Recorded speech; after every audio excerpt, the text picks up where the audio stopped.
All right, hello YouTube. We should be up and ready to go. Let me check on my laptop if we're good. Think we are good to go. All right. So, welcome guys to the stream. This is going to be a different one. I usually do streams where they're either doing some certain topic or they're doing like a bracket or they're doing this or a tier list. This stream's going to be pretty low key. I have like a list of topics I'm going to go through. I have on a Google Doc that, I may or may not have done in class today. Probably should have been paying attention. I was paying attention, but there was some downtime. So I made a list of things I wanted to talk about on stream today. I got my tea as well. I see a couple of familiar faces. Matthew and Water in the chat. Hi, B as well. Got my tea as well. Been on some long recording days. Yesterday, I did my Season 6 rewrite video, which is going to be a long one. It's going to be about 15 minutes. Started doing my Catelyn 2 reread thing. So, yeah. Hi, Bruce. How are you? Hi, Evie. How are you? Hi, Wolf. Our young Wolf.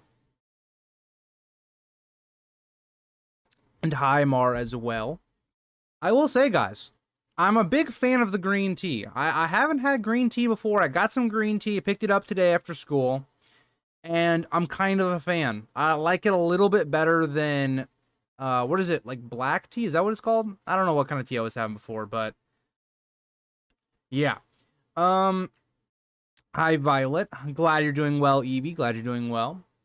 So let's get into what this stream is going to be about. So this stream is going to be more or less about what makes Song of Ice and Fire either unique, why I love it, so what makes it good, what are the aspects of the story that I really enjoy, whether that can be from how George writes, how narratively he goes about telling the story, themes, character development, arcs, it can be anything like that.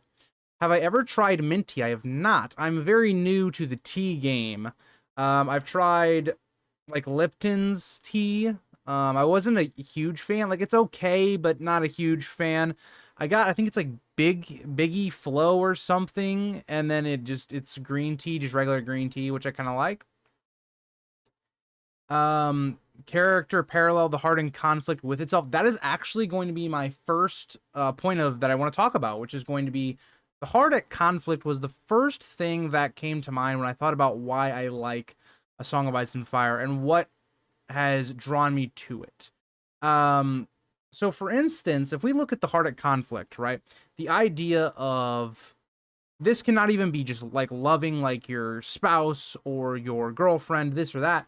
It can be love for your family. So a character that I'm doing right now in my reread is Catelyn, and Catelyn is a character that is very flawed. She has such a love for her children that it clouds her judgment. It clouds how she should treat other people, like Jon. So when you explore that topic, it opens up a lot of possibilities, and it's something that I don't think many like TV shows or movies capture to its fullest, where a lot of times there's this idea of, oh, love has no consequences, outside of just your heart gets broken or something like that. Love in this world, A Song of Ice and Fire, can lead you down good paths, bad paths. We do see heartbreak like Jon and Ygritte. And it can also lead you down paths that aren't so good, right? Where, Robb is marrying Jane not because of love, but because of duty. And all of these ideas that I think are very interesting and pivotal to the story. We see that Jon's love of his father, or not really his father, but Ned, his father figure, and of his family, like Robb, leads him to almost leave the wall, right at the end of book 1. There's a lot of things that are very interesting in the way that George presents them and plays with those things. Tyrion, with his whole idea of love, right? Think about how, as a story, we go through Tyrion thinking, oh, Tysha was this woman that she was a whore. She didn't actually love Tyrion. And we find out that she does. How that actually changes Tyrion as a character. How Tyrion's been living this lie his entire life. And how he has looked at people is much differently. So yeah. Green is top tier for sure. Love to see that. Okay, I'm glad I'm on the right track. Of course, the Grease Goblin likes tea that's green a little, but I'm glad I'm not alone in drinking it. Well, I will say I do like it. Was Allison really such a despicable character? And was Aegon second just some poor kid? So the way I'll answer the first part, Alicent is not a despicable character. I think she is very human. She's a character that almost has Catelyn emotions, right? Where I think in Fire and Blood we can't fully understand her character because again we're not inside her head. We're not, whatever. We have to speculate. Whereas you can go the House of the Dragon way as well. I think for me, Alicent's a character that is very understandable, right? She wants to put her children in a better position and a safer position, right? Because there always is this idea that Rhaenyra, whether they even are friends, could see Alicent's children as threats. And that would lead Alicent maybe to go down that path of trying to put her children in a better spot. Now, in reality, that leads them towards war and dying anyway. And Aegon II, I think we can look at it from another aspect of, aren't a lot of our main villains just a poor kid at some point?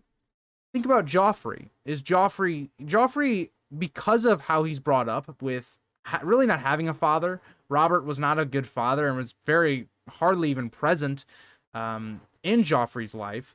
Cersei's an overprotective mother who spoils Joffrey. It leads to this character. And that's not even taking into the point that he's an incest kid. So is it Joffrey's fault that he turns out the way he is? You could really parallel that to Aegon II.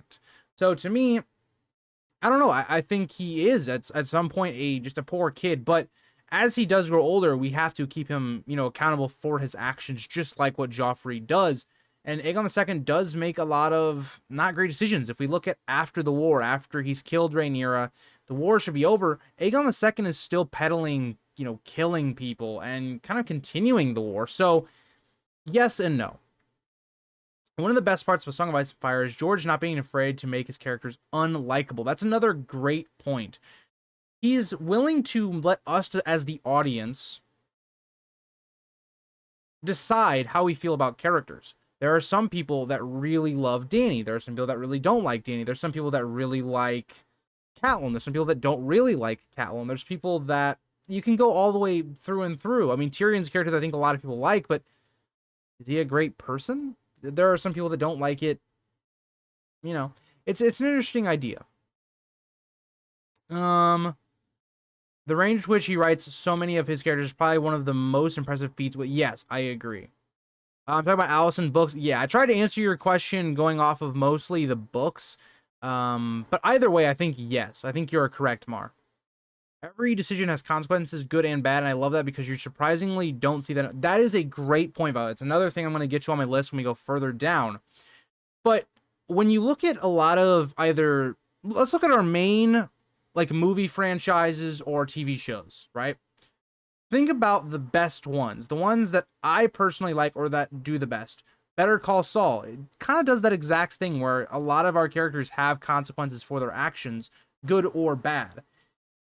If you look at some series, like, for instance, we talk a lot about Marvel and Star Wars because they're two of the biggest medias on the planet. If you look at a lot of the movies that Marvel has, there really are no stakes. There aren't any consequences to any of our decisions. And that's what makes Infinity War, in my opinion, for Marvel, one of the best Marvel movies, because it actually does have consequences. It has these things where the Avengers, because of things that happened in previous movies in Civil War, aren't together. And there's this idea that Thanos ends up winning because of that whole idea. So I think that's a very important aspect that I think a lot of medias just don't do very well. Agreed, Fizzle, agreed. Well, let's not spoil the Dragon House. Well, I mean, I don't know. I probably should, say in these streams, especially when they're not House of the Dragon streams, I will say spoilers if we get into the topic. So again, I mean, be very careful with that. I like that some of characters morally gray, which are characters I like to. I think the morally gray characters in the story are some of the better characters to read. Characters like Stannis, characters like even Tyrion, especially earlier on. But yeah, I kind of agree with you on that not kind of. I do agree with you, Red Pill, that everything over Marvel. God, Marvel has fallen so far since the beginning stages of Phase 4. I personally, I'm kind of just done with Marvel. I mean, it was a good ride where it lasted, and I liked a lot of the characters, but it's just at this point, I feel like it's not gonna die. I don't think Marvel will die because of how massively popular it is, but it definitely is taking a step down.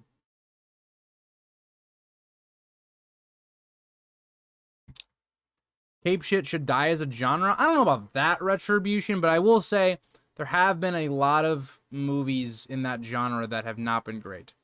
High Metal, how are you? What would have happened if Robb had gone to King's Landing and pledged loyalty to Joffrey? So, the situation that you're posing, Mar, is very unlikely. Because of the idea, and I just got done doing like my notes for this chapter. When we see Robb and Joffrey, they're already two kids that hate each other, right? Robb and Joffrey's like first interaction that we really see them in, Robb is literally trying to beat the shit out of Joffrey and is being restrained by Theon.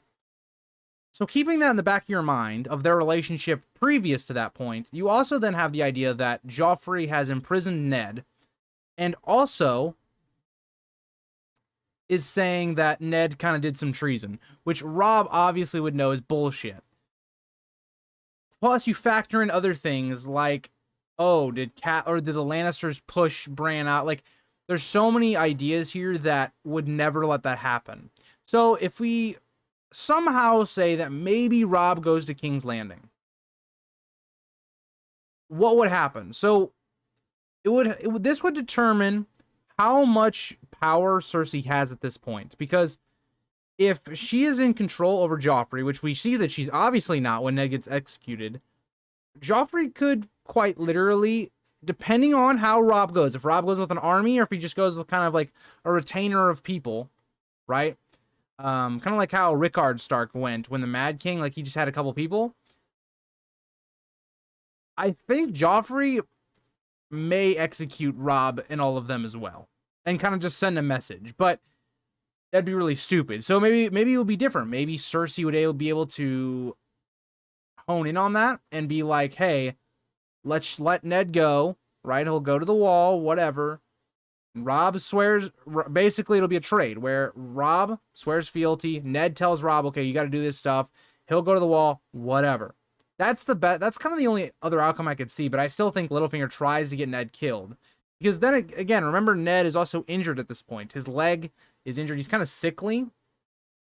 But no. Do you think if Robb went to King's Landing, Robb would capture him and threaten to kill the heir? So no, that's where I disagree. I could see Joffrey trying to do that, Mar, but I don't think I could see Cersei doing that. Cersei's dumb, but she's not that dumb. Cersei realizes like that we shouldn't kill Ned and that we should send him to the wall, because then there's this possibility that Robb or Ned can talk Robb down and there won't be a war in the north. But yeah. Hi Jesse, what's going on? We're just kind of discussing some questions from chat from that Mar had, and also going through all of the things that we kind of love about A Song of Ice and Fire. I've got kind of a bullet pointed list that I want to go down, but yeah. Do you think the Free Cities are behind some of the things that happen in the book, seeing as Westeros is a geopolitical? Yes. I think, yeah, I think there's a lot of instances where it would make sense for the Free Cities to do that, right? Because we see Westeros doing the exact same thing to the Free Cities, trying to gain power and leverage here or there. So I definitely think that, and I definitely think that's even more true, Red Pilled, after the dragons are gone. Because the Free Cities now can see kind of more of a weakened state of Westeros, they're able to do those things, right? And if we even kind of look at the stuff that happens in the Stepstones, right? Going on, there's some ideas that there's possibly the Free Cities were backing the Crab Feeder, or to some regard in that idea. So there definitely would. It would have been cool to see if Robb and Tywin got to meet in a parlay. So that would have been interesting, because if Robb and Tywin meet, and say Ned's not dead at this point, they could have settled some things because Tywin at this point did not have an alliance with the Tyrells. He would have been feeling the pressure of Stannis and also Renly. I think it actually would have been quite beneficial for some peace terms to happen. The issue is, and this is what we know from Tyrion and Tywin when they have their meeting, once Ned is dead, there is no chance for peace.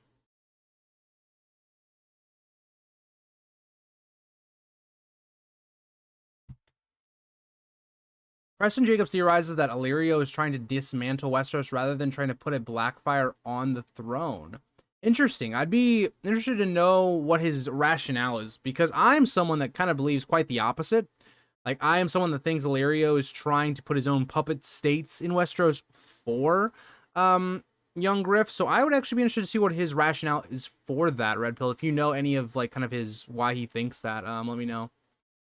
Dialogue would have been good. I'd say great writing in general. A Feast for Crows is kind of a blur, but I vividly remember Septon Maribald's speech about war and how it breaks people. Yeah, and I think A Feast for Crows is another, and I think Dance as well, has some very underrated themes that just kind of get brushed under the rug because a lot of people, those aren't their favorite books compared to the first three.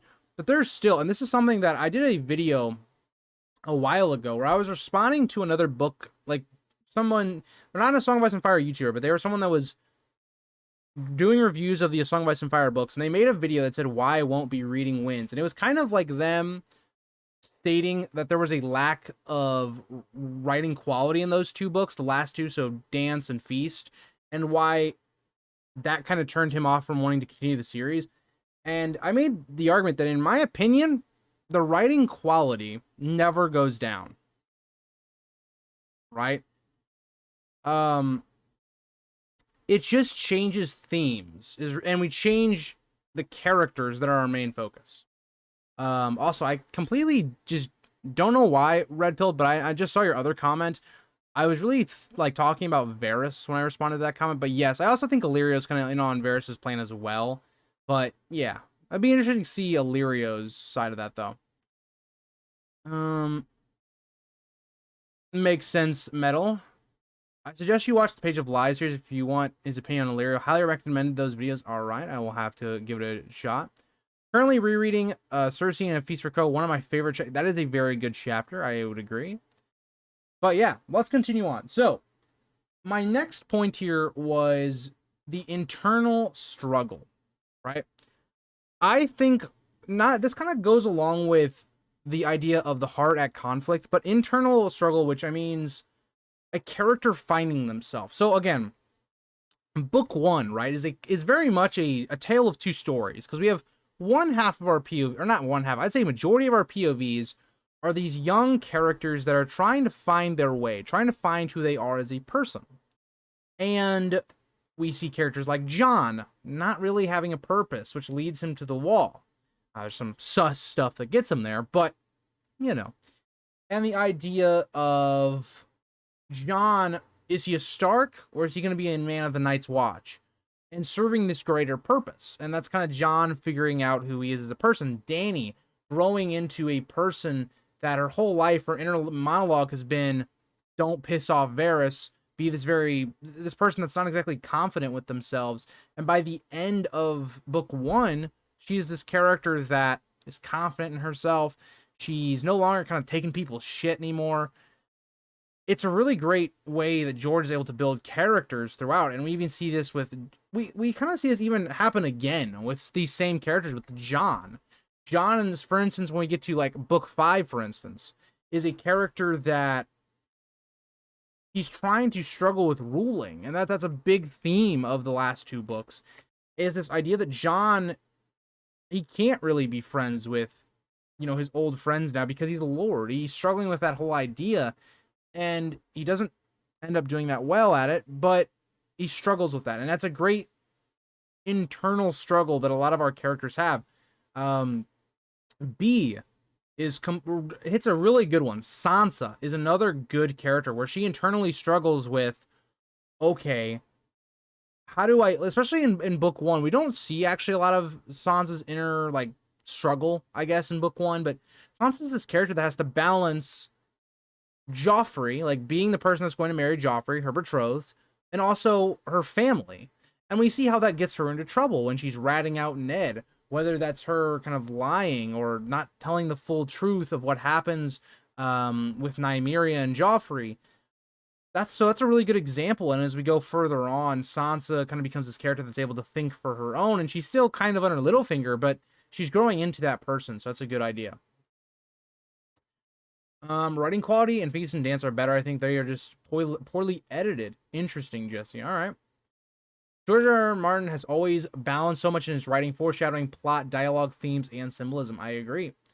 Do you think that Rosalind Frey and her child will be killed by the Stoneheart, and that this will break Edmure's heart? And do you think that the Blackfish will not object? So, I don't personally think that's going to happen. Because personally, we have to remember that Rosalind Frey and her child, they're okay. Hold on, lads. So I know in the show, right? Because I remember a certain scene where it's like they're like right now in the Westerlands, like they're in Casterly Rock, if I'm not mistaken, right? Because depending on where they are, Stoneheart won't get a chance for that anyway. Let me know down in the chat, where is Rosalind Frey at this current moment? Is she in the Westerlands?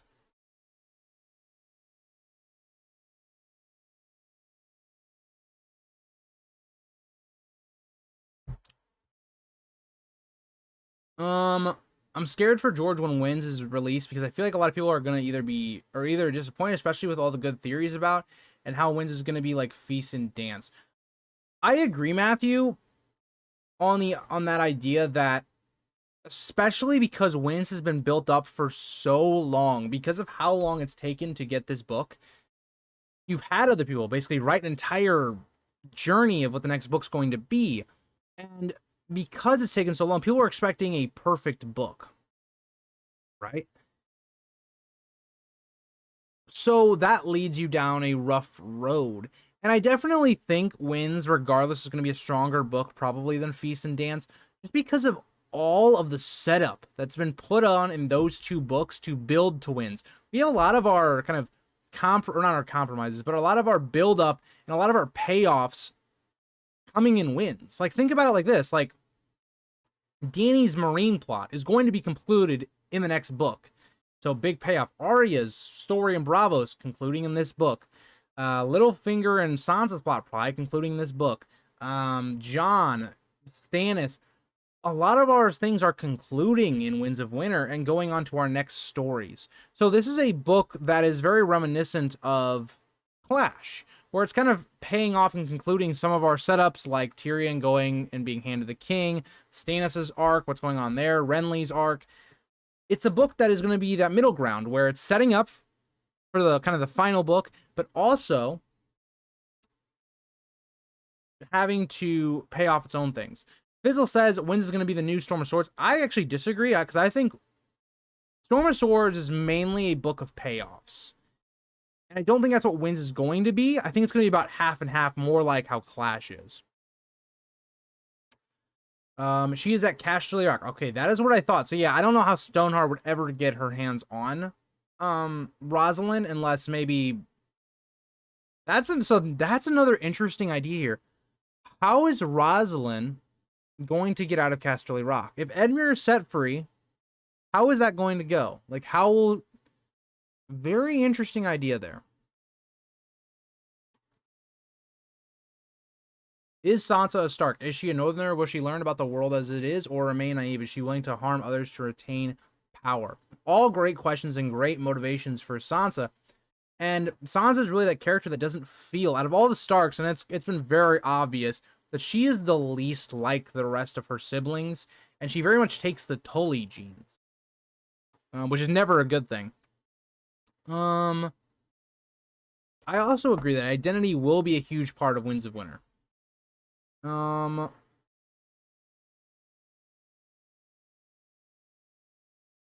Gotta finish these plots to move to the finale. Exactly, Jim. Exactly. She's at the Twins. Jaime tells Edmure if he surrenders, she'll be allowed to visit him at Casterly. Okay, so that changes a lot then, if that is the case, Metal. Because if she's at the Twins, then there's a chance. There's a chance that we do see Stoneheart kind of come to terms with Rosalind. Now, how will Stoneheart react to that? because Rosalind really was a willing. I mean, she wasn't willing. She was forced into this. She had nothing she could do. Like we're not gonna put any of the blame on Rosalind. But coming from Stoneheart's point of view, she could see this as, well, Rosalind helped set it up, and she was a main catalyst for the Red Wedding. So I do think there is a chance that if Rosalind is found by Catelyn, she could die. That's a great aspect that I've never thought about. So that was a great idea to bring up. Do you think the Stoneheart will make a wedding involving Jaime and Brienne, and the audience will be from the Frey and Lannister? They will be all. So I think mainly what we're going to see is we've already gotten foreshadowing. There's going to be this Frey wedding. I think there will be a Revenge Red wedding at that, and she will use Jaime to kind of get some of her people in. And she is carrying Edmure's child. Agreed. Now, the child is a different one. I don't know about the child. I think Stoneheart would kill Rosalind. I don't know about the child, because the child didn't do anything with the Red Wedding. Maybe it's a reminder of the Red Wedding, so she would still kill the child. I don't know. Interesting idea. Let me know what you guys think about the whole Rosalind Frey issue. What do you think is going to happen at Old Town with Euron? So I think Old Town, for the most part, will get sacked by Euron. But I think, because what he's going to probably be looking for is some information on the dragons, the same thing what the Faceless Men are trying to do right now. And they're going to be kind of looking for the book, right? Or Euron's going to be looking for this book. And I think two things are going to happen. One, I think a Tyrell and Hightower force will counterattack Euron and will probably actually kill him, in my opinion. Or at least take him captive. But before that happens, right, I think that we're going to see Euron run into Sam and end up blowing this Horn of Winter. He's not going to know it's the Horn of Winter, but he's going to recognize that it has some significance. He is, again, the person who knows about horns. He literally had Dragonbinder. So I think he will see its relevance and blow it just to blow it. Just because he's desperate. So maybe that's how he goes. I know a lot of other people have suggested maybe that Euron is our main catalyst to Dany later on, which I just don't know. Like, I don't know if we can have Euron be alive with this massive Greyjoy fleet or whatever he's doing, and also being this character that is rivaling Dany, while we also have young Griff as a faction still alive. To me, I am someone that thinks Euron really has to be concluded.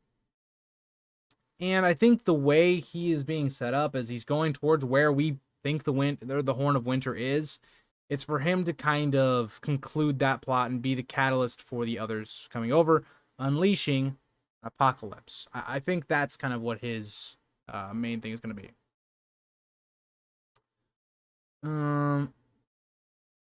I agree completely with you on that, Mar. Could it do other things besides knocking down the wall?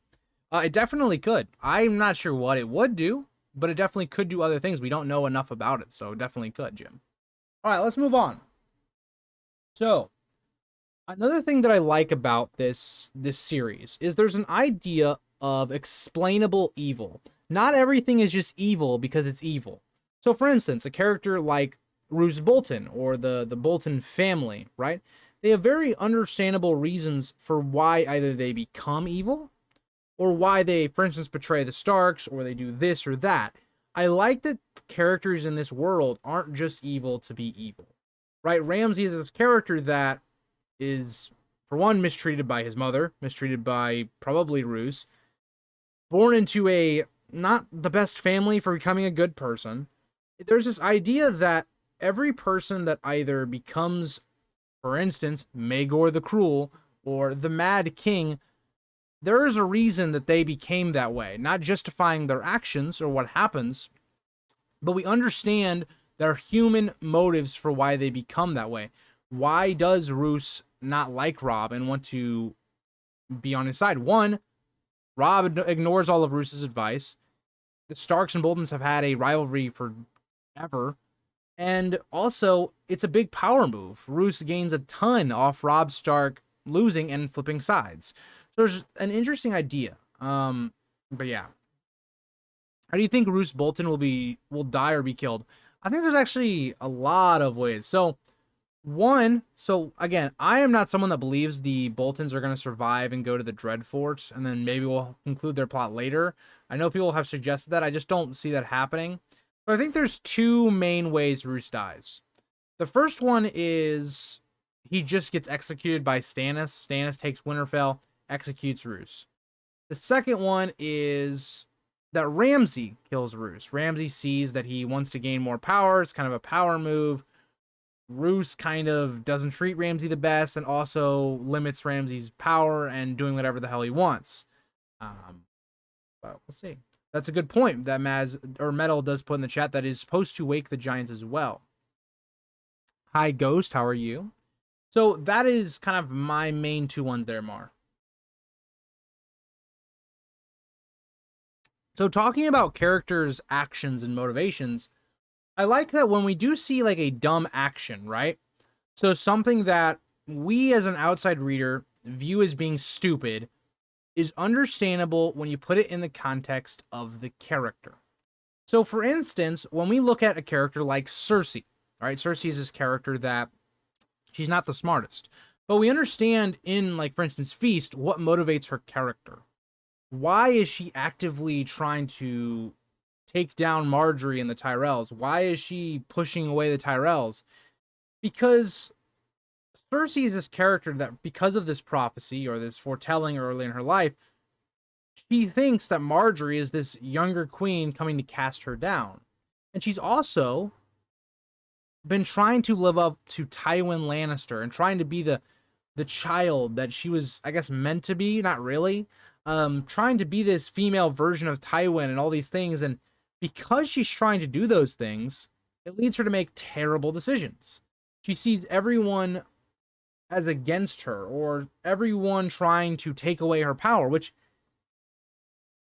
is kind of true, but kind of not true. But I don't know. Who do you think, PV, we are going to get in the Winds of Winter prologue? Because I'm hoping it's Cybele Spicer, so she died for betraying Robb. That's actually a good one. I think we could see. So here's the thing. Everyone dies in the prologue. So the question would be, who do we think can die that would make sense as a POV?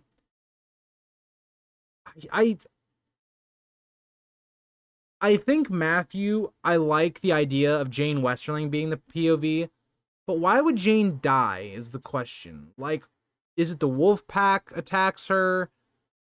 I actually really like your idea, Evie, of Cybele Spicer. That could be a really good one because it makes sense why she would die. She would be an interesting POV to have, so I don't mind that one. I think it's a decent one. I personally, though, my first thought was Jane, like Matthew says, but I don't know. I am a fan of Stannis, and how would you react if Stannis lost to the Boltons and was killed? So, if Stannis did lose to the Boltons, I would be a little upset, and it wouldn't be, it would not be like, oh, this doesn't make any sense. It would be more of just like, man, favorite character. It's like the Red Wedding, you know? I would just hope that if Stannis goes out to the Boltons, it's in a way that makes sense. Like, it's not, like, it shows that Stannis is a good commander, but it just wasn't enough this time, right? So, say he did his whole trick with the night lamp theory, and maybe it just didn't work. I don't know, maybe he died. I wouldn't have too big of a problem there because Stannis did put himself in this situation, right? So I don't know. I wouldn't be as butthurt as I think a lot of other people would be. The thing with Cersei that is interesting is that her paranoia is almost always to some degree true, but she's terrible. Exactly, B. So, like, for instance, when she's like, oh, the Tyrells are trying to gain power and stuff, she's correct. She's just going about it the wrong way, right? She's not. Kevin Lannister does a fairly decent job of this. He understands that the Tyrells are doing that, but he's in a position that he can't piss them off, right? And Cersei doesn't really understand that. Okay, Metal, so you're on board with the Spicer. Having the mindset of not trusting anyone around you is not a good one. Just look at the Mad King, for example. Exactly. Look at kind of what it's doing to Tyrion. Hi, Casper. How are you? I'm hoping Jane Westerling doesn't die in his... Well, okay, that's my thing 2. It'd be interesting, Matthew, but if she's the prologue, everybody dies in the prologue. What's your favorite chapter in A Feast for Crows? The Drowned Man is one of my favorites all time. My favorite in A Feast for Crows is the Kingsmoot chapter. I think that would be my favorite. Kind of like the Mad King. He was paranoid, but technically a lot of people were out to get him. Yeah, I agreed. And it just didn't help with the people that were around him that played into that entire idea. So again, I like that evil is understandable in this plot. And it's not even sometimes evil. It's just how characters are brought up. Do you have any thought on Shireen and what's going to happen? So it was more or less confirmed that Shireen is going to drown. That is the Drowned Man. Okay, I wasn't sure on the chapter name, but I agree with you then, Kaden, that it would be my favorite chapter. I think she's going to be burned by Mel. I think Mel is going to... I think Mel is going to be at a desperate point where she hears, because of the pink letter that Stannis is dead, and she's going to try and just do some magic. And I think she's going to use some King's Blood, which would be Shireen, and she will burn her. This will have the indirect, I think, result of having Jon being resurrected, because he will be, or his soul will be in Ghost. Stop drumming for Stannis' sake. He is not amazing. Whoa. Stannis is the GOAT. What's up, Black Rose Comics? How are you? Feast chapter is a Stoneheart chapter with the choice. That's a good one as well, Jim. I'll give you that. That's another good one.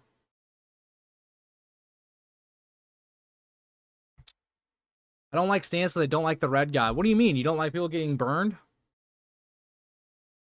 I feel like it's, pretty rational. You disagree with me, I burn you at the stake.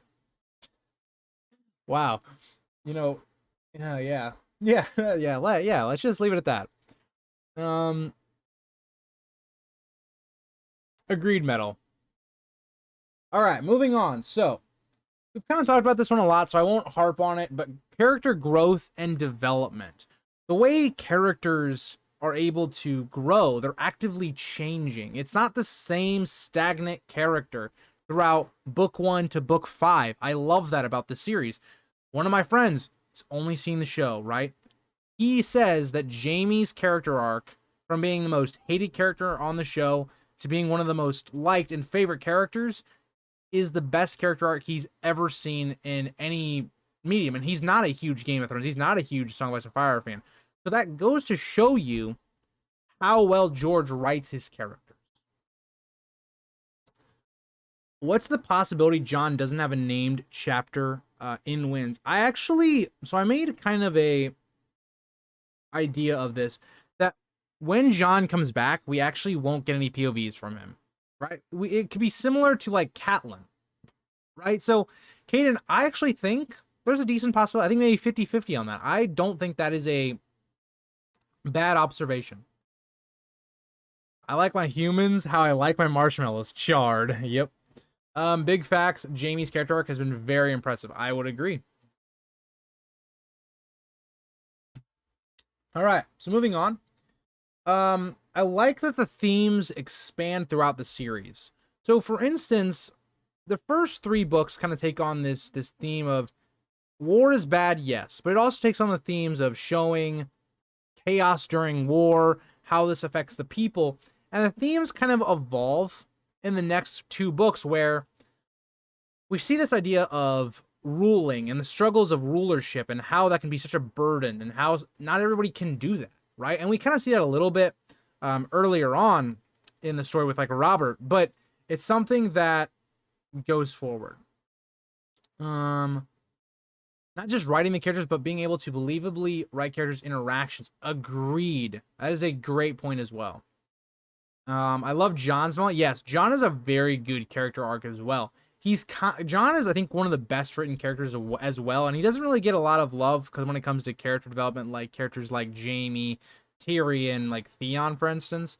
But Jon has a very strong character arc where every single book there's something George is trying to accomplish within his character. Did Drogon write this?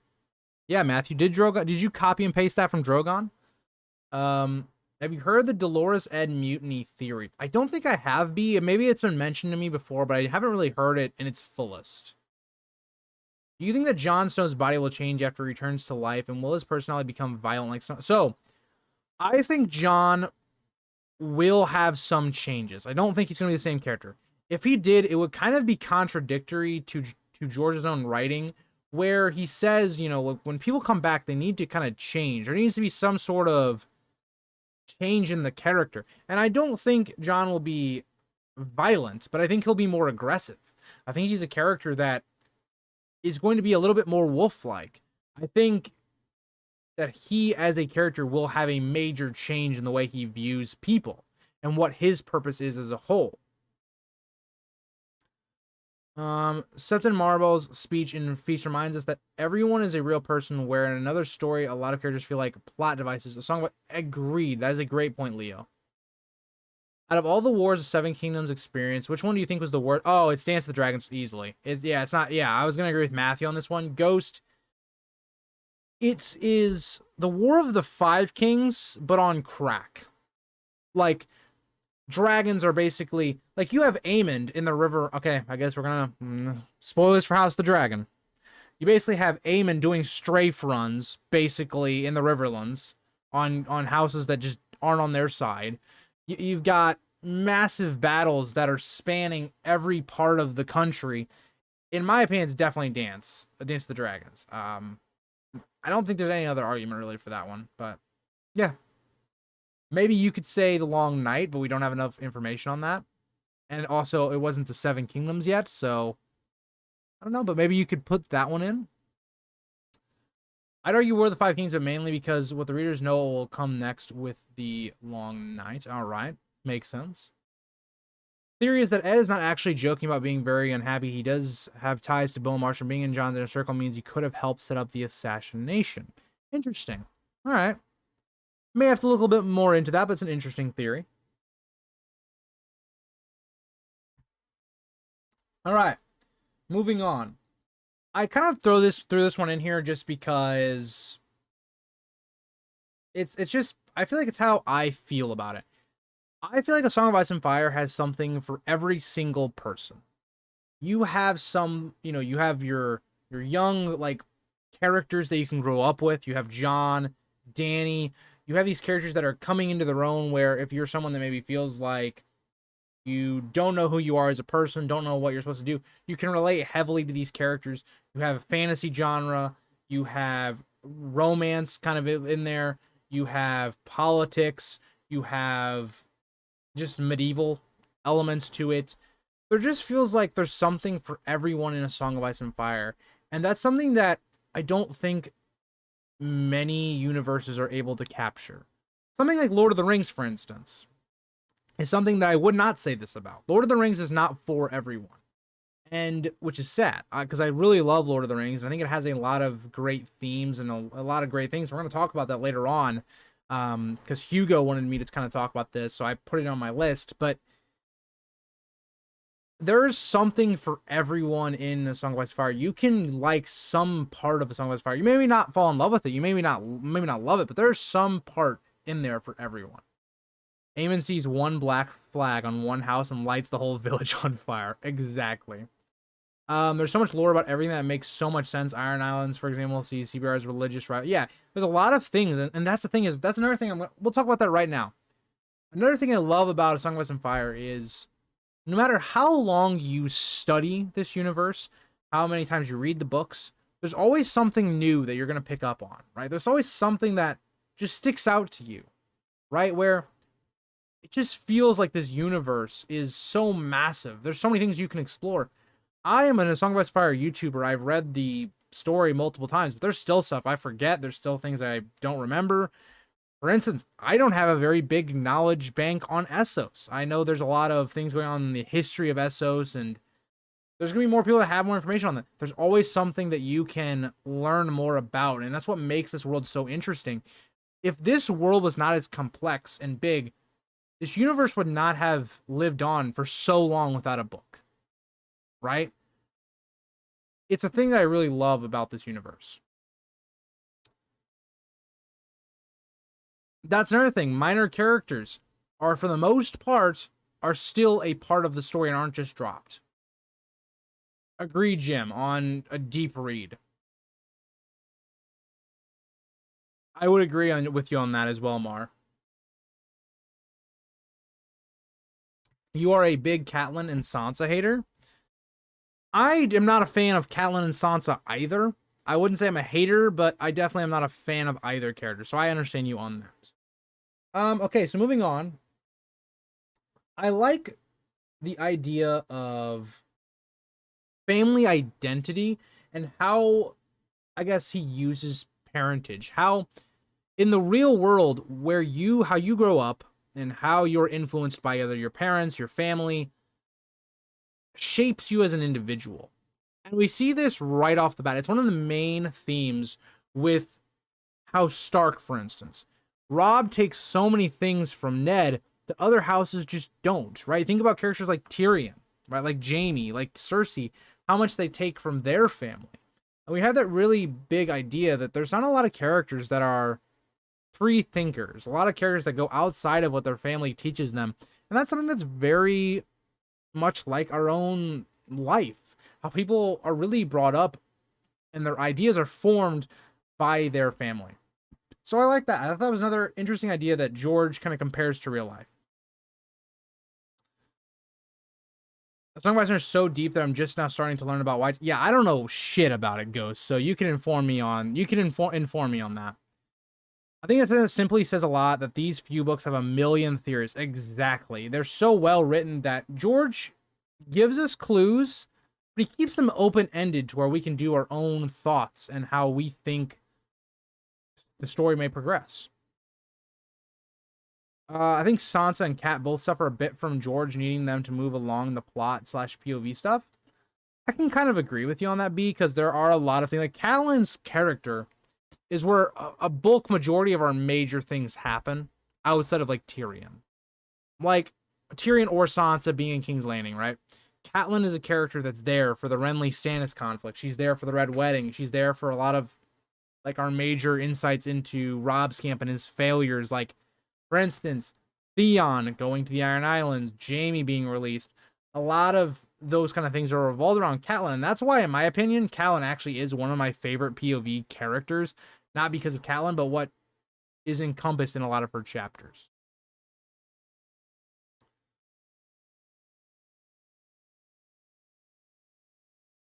Agreed. He does make use of them as political players, just not very good ones. But yeah. So moving on, we also have the idea of the traditional like flip flopping of good always beats evil, right? I like that the good characters, when they make stupid mistakes, get punished for it, and that's another idea that we've talked about earlier on is consequences. That's another thing I had bolted down, so we'll kind of talk about them together. But consequences, having your actions mean something, right? It's this idea that it's something that a lot of video games have tried to encompass, right? So games like Until Dawn, a lot of those like games in that franchise, they've tried to do this idea where your decisions matter. And A Song of Ice and Fire is that to a T. Everything that you do matters. It has a ripple effect. Tyrion, the way he treats characters in book 1 and book 2, come back to bite him in the ass in book 3. For instance, the way Jon goes about doing things and how he is brought up affects his character when he is now Lord of the Night's Watch. So I love that that is a major idea and something that always is very present within the story, and it makes everything feel fresh and you don't know what's coming next. So I really like that. That's another good point from B when saying that Catelyn running into Tyrion kind of kickstarts the war and stuff like that. So that's another good point. Hi Ramiro, how are you? And that kind of leads us into my next point. Satisfying conclusions. This is something that every story, good story, has to have. If you don't have... Oh, by the way, Leo, I actually have seen that video. I'm a huge Key and Peele fan. I have seen that video. Very good skit, and I I agree with you on that. It was a pretty good one. But there are always consequences. Or not consequences, sorry. There are always conclusions. Now Leo's got me on the consequences video. for instance, when my friend doing like his ranking of the Game of Thrones seasons, we talked about how Joffrey's death is so satisfying. It's a great ending to Joffrey, where if Joffrey had died in a different way, aka bricks, it wouldn't have been so satisfying. And because George does those things, that when we finally see these characters we hate finally get their comeuppance, it's fantastic. For instance, Tywin dying on the shitter. What a perfect way for Tywin to go out, and it's poetic to him as a character. Right? So that's something that A Song of Ice and Fire is always knocked out of the park. Fitting deaths that, while tragic, are very satisfying to the story and are very fulfilling. And other things, not even deaths. I'm talking about maybe conclusions to arcs, right? So yeah.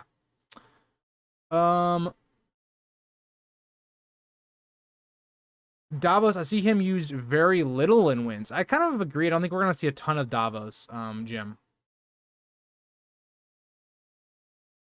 Many have already said this online, but do you think Sansa's ending will be similar to Elizabeth I? I sometimes think she will rule the North Vale intervalents by the end, but I know most disagree. Personally, I actually don't know much about Elizabeth I. I know I'm American, I'm uncultured, I know. But I personally don't think she's going to rule the North, the Vale, and the Riverlands. It just doesn't.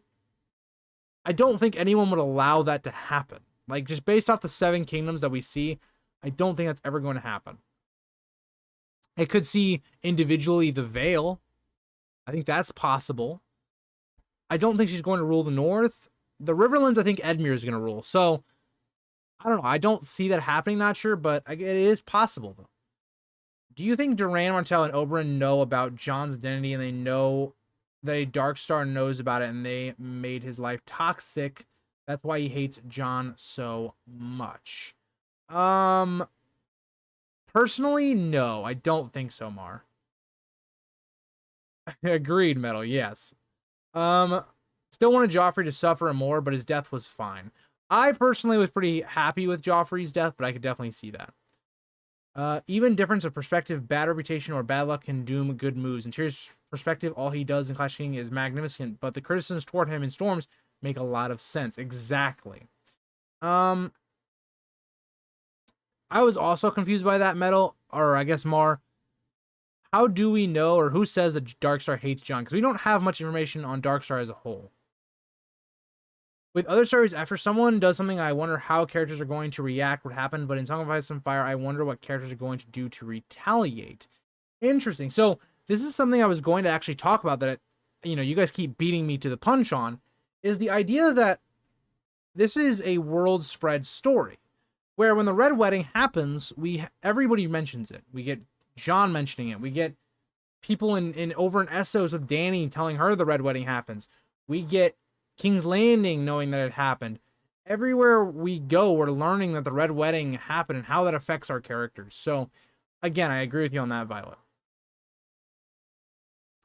Or Rob's move towards Baelon. He was unlucky and that guy was a moron. That is correct, but Rob probably should have known that, or how untrustworthy the Greyjoys were. Also, Catelyn could have easily just said, hey, Rob, your dad, one of his last wishes was you to not let Theon out of your sight, and so yeah, don't do that. What do you think of the theory that each kingdom becomes independent at the end, but with a better commitment against senseless warring? I don't think so. I think they're going to stay as a 7 kingdom, and I think the way we're going to see it could be something the way we see how the end of Game of Thrones was, like the show, but just done in a better way. I think it's very possible that we see something where they try to elect someone, and that's kind of how they may go about it.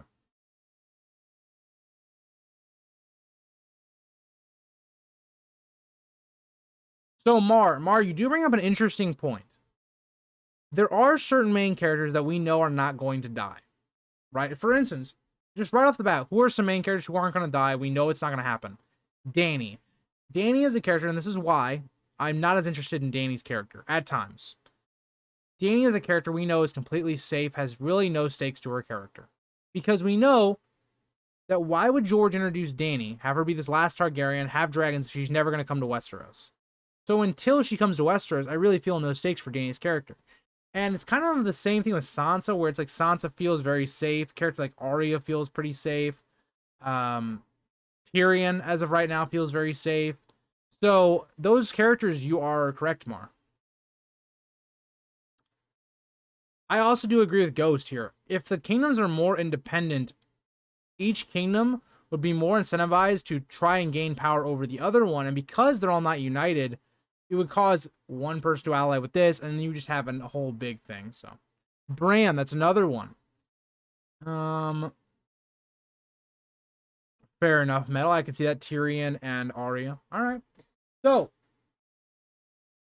let's move on. So we have the idea that George is able to foreshadow things way in advance and do it in a way that feels natural. For instance, I don't know how many of you in your first reread or your first read of Song of Ice and Fire saw 1, Ned dying, or 2, the Red Wedding happening, or Joffrey dying in the way he dies, right? At the height of his power, he really has nobody against him. But yeah, what do you guys think about that? And did you guys see it coming? Because me personally, I was on the ropes. I didn't know nothing. Every time I tried to predict the story, it just didn't happen the way it was supposed to. So to me, that is another element that I really liked of George R. R. Martin's writing. I agree, Ramiro. By Dream of Spring, any character's fate is up in the air. Agreed. What are the latest developments in the Snow Show, Johnson? I think it's still going. I haven't heard much about it personally, and I'm not like I'm like, put it this way, Mar. House of the Dragon news, I will be way more informed on because I'm interested in it, and I think it's gonna, I really like the time period. I like what they're trying to do with it. The Jon Snow show, don't particularly care as much for. I will watch it because the channel's like content, and I'll give you my honest reviews of it and all that, but I just I've not really kept up with the news on it too much. Rob and Tywin's death caught me off guard. Yeah, those are big ones. Especially Tywin. Tywin dying, I think, was something that really was a big like loop for me.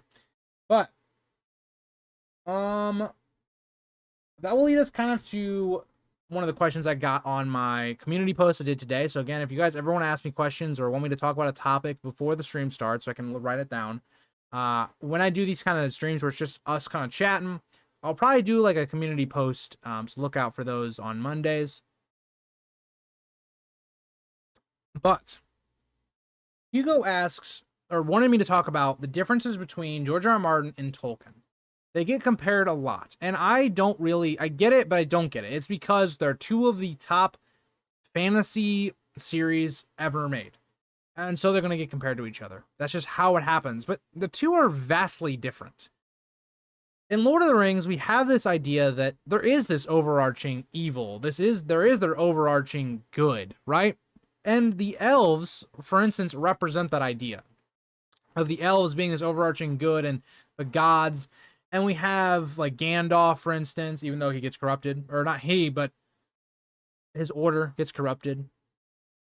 And that just isn't really present in A Song of Ice and Fire. There is this idea of this overarching bad with the others, but even the others have more to them. We don't know enough about the others. They could have actual motivations that make sense that aren't actually evil. We just don't know enough about them yet. A Song of Ice and Fire is quite the opposite of Lord of the Rings when it comes to playing into the political aspect, showing how people actually, the human heart really.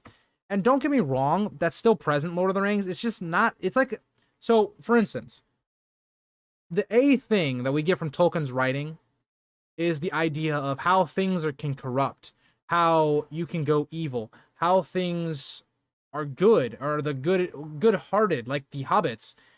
And that's kind of what Tolkien plays on. And Tolkien also is heavily inspired by his religion or Christianity or whatever. I don't remember if he was exactly a Catholic, but I know just Christianity in general. And plays on that a lot. Whereas in A Song of Ice and Fire, it's quite the opposite. A Song of Ice and Fire's main ideas are focusing on a lot more of the human elements of the story. right? And an individual person, not kind of good versus evil. And another thing that we lean heavily into in Lord of the Rings, but we don't lean heavily into in A Song of Ice and Fire, is in Lord of the Rings, it's very much fantasy. It's very much leaning into the fantasy element, right? Whereas A Song of Ice and Fire is more based reality in a fantasy setting. So the two are very, and even if you look at the writing styles between the two, vastly different. When you read Lord of the Rings or The Hobbit, there's actively songs in the books. They're just written completely different. That it is quite, kind of weird that the two do get compared as much as they did. I agree with you, Violet. That is exactly how I was when I'm just terrible at guessing, and yeah, it was an emotional roller coaster. I agree. When John died, that's a good one. Didn't see that one coming either. I feel like I saw that one coming a little bit more than like Rob dying, for instance, but yeah. Man, I didn't even get the idea that John could not be Ned's or that Aegon could be fake. So the Aegon one, I don't blame you, right? I don't blame you on the Aegon one. For me, I did think John's parentage was kind of up in the air. I was like, there was just a lot of things that I kind of picked up on that was like, this don't seem right. But yeah. It's funny because I actually knew about Ned's death because I came upon my mother watching that part before I watched the show. However, all the other shocking ones, like the Red Wedding, I didn't know. Interesting. That kind of sucks though that you saw Ned's death and that's like your introduction or whatever. That kind of sucks. They couldn't be any more different writers they tried. Agreed. They're very different. And also that's another thing that Matthew brings up. The Hobbit is more of a children's story, but Lord of the Rings itself is written much more for like, I guess, an audience of like a younger audience. Like you can read Lord of the Rings as a younger person, whereas like A Song of Ice and Fire, it's like they handle a lot more tougher subjects, you know? So I don't know. To me, I don't know about that. I don't know. The real shock will be Robin surviving till the end of the series. I actually can see that, B. I actually can see that. I do not think that Robert's going to die, or Robin Aaron's going to die. Tolkien wrote for his family, and Martin writes for an adult audience with a higher... I agree, Casper. I agree. Will we see Cannibal in the show, and what season do you think he will appear? I'm so excited to see it. When will we see Cannibal? I think we could see Cannibal either the end of season 2, around that time period, or maybe season 3. Rip Lady, yes. But, yeah. So that is kind of everything I wanted to talk about. I do want to get your guys' ideas on Aurane Waters. Where do you guys think his story is going in Winds of Winter? Because I listened to History of Westeros. They had a podcast, I don't know how recent it was, on House Velaryon. And it really got me thinking and gave me some more inspiration for doing some videos on them. And I want to know what you guys think. Let me know what you guys think right now in chat, or even comments after the videos come out. Where do you guys think Aurane Waters is going to do, or where he's going to go in Winds of Winter, or even Dream? Can you imagine George writing a children's story set in A Song of Ice and Fire? Yeah, it just wouldn't happen, Matthew. It wouldn't happen. I 100 believe Robert Aaron will survive this series. By the way, hi Billy Bob, how are you? I want to see Cannibal eating dragons so bad. That would be an interesting sight. Fuck, did I join this late? Billy Bob. Just a little. Nah, you're good, just a little. Sweet Robin is basically Wesley from Princess. I have never seen that or read that.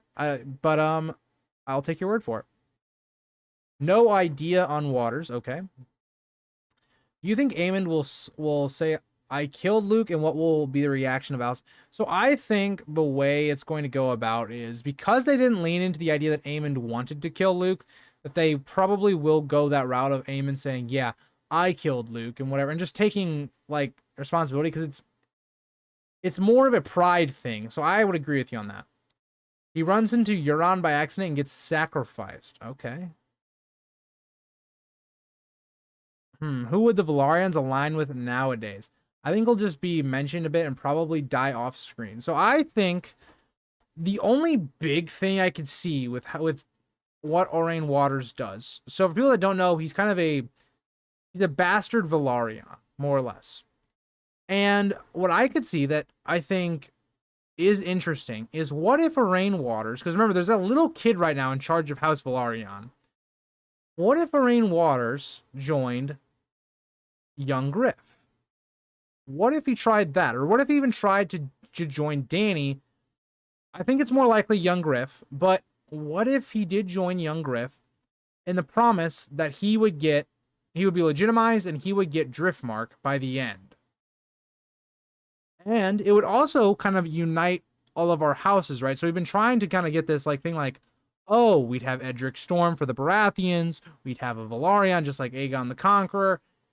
It's an interesting idea, and it's like the one overarching theme that I think would be really interesting for Orain Waters that would be cool. Because I don't know what else like would be interesting with his character, outside of just having Orain Waters be this type of character that maybe tries to take over Driftmark. Maybe he just doesn't even get backing and just takes over House Velaryon as it is. He could do that, right? Like, he has the ships. House Velaryon is extremely weak. A lot of their men are in the north right now. I don't know. It's an interesting idea. How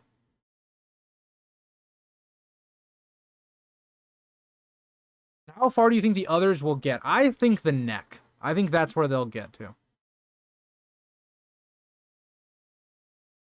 But yeah, so that is the stream. I got nothing else for you guys.